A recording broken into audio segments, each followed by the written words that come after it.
Given line KL is tangent to circle F, find the radius. So since we have a tangent situation, this is going to make a right angle with the radius here. So we're going to use the Pythagorean theorem to solve for the radius.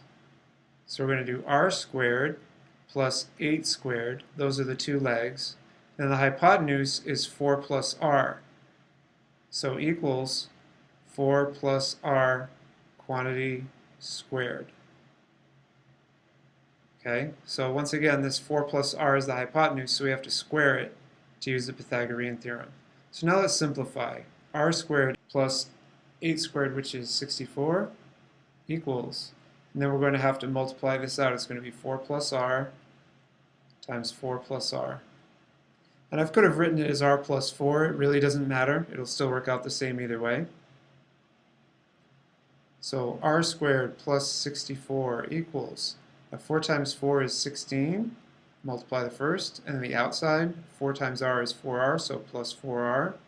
Multiply the inside, it's r times 4, which is another plus 4r. Multiply the last, r times r, which is r squared.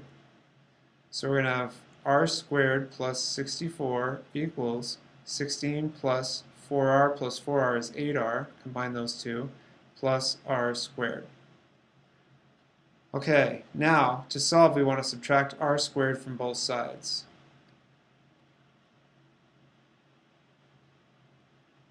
So that's going to leave 64 equals 16 plus 8r. Notice that both the r squares are gone, so there's only one on each side, so when we subtracted, they went away. So I'm going to subtract 16 from both sides,